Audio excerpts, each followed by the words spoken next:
ajettiin Sipen päähän, niin meni naiset. No niin. Tässä esimerkiksi voi pinota tähän eteen näitä puita, jos haluaa. Se auttaa sitten linjalla lähteä.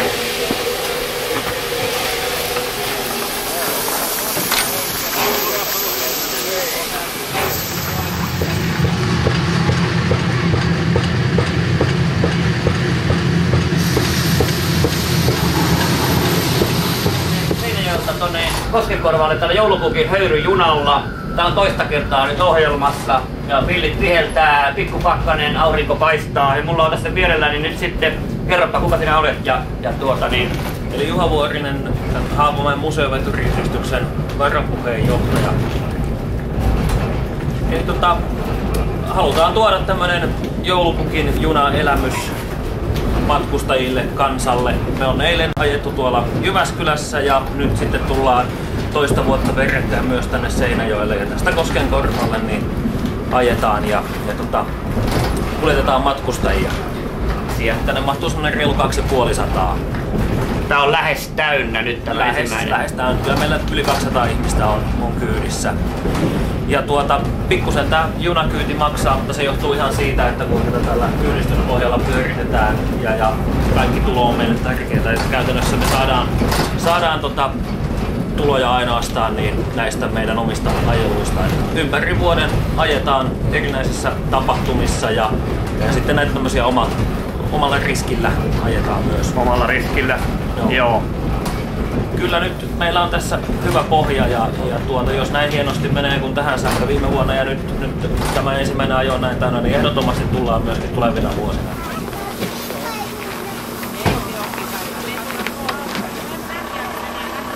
Ja 1921.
Vapaaehtoinen nyökkyäpeli, eli tekee näitä seisonta-aikoja, tämmöisiä lämmityksiä. Kyllä tai silloin täällä joku ajohukikin lämmittäjänä ja toisen paljon pienemmän tämmöisen veturin käytönvalvoja kuitenkin.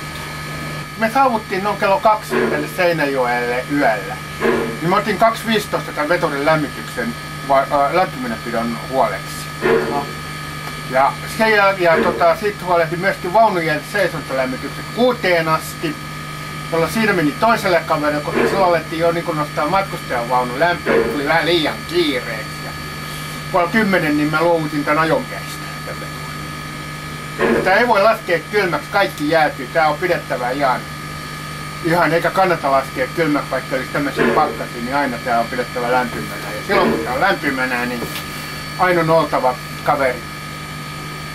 Ja tämähän käy puuhalulla, mutta eikö tämä käy hiilekin? Kyllä, tämä periaatteessa on hiilikone, jolloin tämä vaatii sen, että kun ne laitettaisiin tuonne tulipesään, niin se tulipyykys. Eli se vaatii erilaisen tulipesän?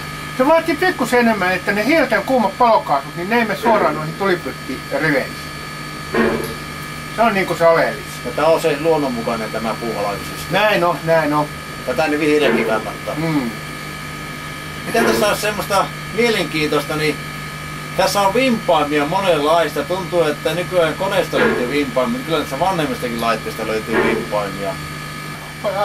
Painelaitteen säädökset vaatii tiettyjä asioita, niin 2 kappaleen. Yksi on vedensyöttölaite, josta ainakin toisen on oltava pelkästään höyryllä toimiva. Tässä on molemmat, eli molemmat on tuorehöyry-imureita.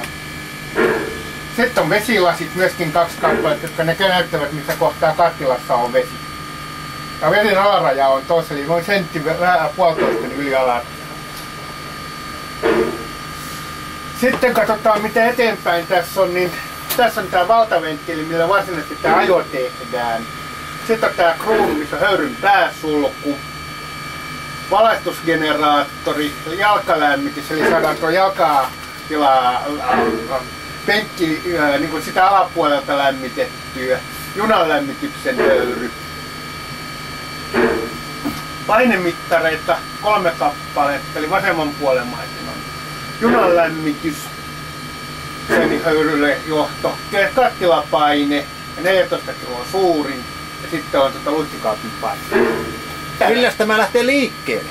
Mikä on tärkein vehi? No 2 tärkeintä on. Toinen on tää iso pyörä, tää ratti, eli tehonsäätöpyörä. Jos me tästä se lähtee täällä liikkeelle, niin ensin lukitus auki ja tästä pyöritetään, niin se tulee täydelle täytökselle eteenpäin. Ja kun tää liikkuu, jos on yksittäinen kone, niin välittömästi se tuodaan noin 30 prosentin täytökselle. Ja sitten tosiaan niin vastaavat liikkeet niin on myöskin taaksepäin liikuttaa. Ja sitten valtaventtiili, millä avataan, sitten päästetään sinne höyryyn. Ja se ajo tapahtuu näitä 2 keskenään käsittelemään. Loppujen on aika yksinkertainen, mutta varmasti vaativa. Kyllä siinä on se, että sä saat hullun tilanteen se, että sulla on valtaventtiili täysin auki tänne, niin tää kuluttaa valtavasti höyryä. Silti tää ei pysty liikkumaan kovin lujaa. Voimaa kyllä löytyy, mutta ei höyryt ehdi poistumaan kaikki. Sieltä se teho hukkuu sinne. No, tää on TK3, eli alkuperäisellä sarjamerkinnältään K5. Tämähän ei ole koskaan K5-sarjamerkintää ehtinyt saamaan, koska sarjatunnukset muuttu 40 vuotta. Tää lempinimeltään tää on Pikku Jumbo. Joo niin, mä lehdestä huomasin. Vuodelta 46 Tampelan tekijä. Ajattelin, että tää ei ollut sota-aikainen. Tää ei ole sota. Sota-aikana näitä oli samanlaisia. Eli periaatteessa voisi kuvitella, että kun nyt istumme tässä, niin toisen maailmansodan veturit oli näitä just. Kyllä. Minä aina muistan pikkupoikana Ukkopekasta paljon puhuttiin, niin se taitaa olla tuplasti isompi. Se on jonkin, se on painoltaan tuplasti isompi, noin 10 metriä pidempi. Aha, niinkin pidempi. Ja nopeutta melkein tuplaten myöskin, eli kun täällä pyysee noin 60, niin sillä pääsee 110. Eli nyt menemme oikein tänne niin tavallaan sydämeen. Aika moni pönttö on täälläkin. Täällä on panisi makkaraakin paistumaan. Joo, paikka on paljon parempi paikka. Se missä makkara paistuu on tuolla kruunun päällä. Aha, teille se oikeesti paistuu täällä jos on makkara. Siellä nyt mulla oli vaan lihapiirakka lämmin. Lähdette nyt tästä tonne Jyväskylään päin ajelemaan, niin kauanko kestää? No meidän pitäis, kun me lähdetään tosta pikkusta ennen 8, pitäis päästä, jos kaikki muu liikenne on aikataulussa, niin pikkusta ennen puolta yötä ollaan Haapamäellä. Eli vastaavasti eilen kun tultiin, meillä oli Jyväskylässä kans pikku joulupukkijuna, sieltä lähdettiin 19.30, niin täällä oltiin pikkusta vaille 2 yöllä. Joo, eli ei tää mikään pendolino ole. Ei.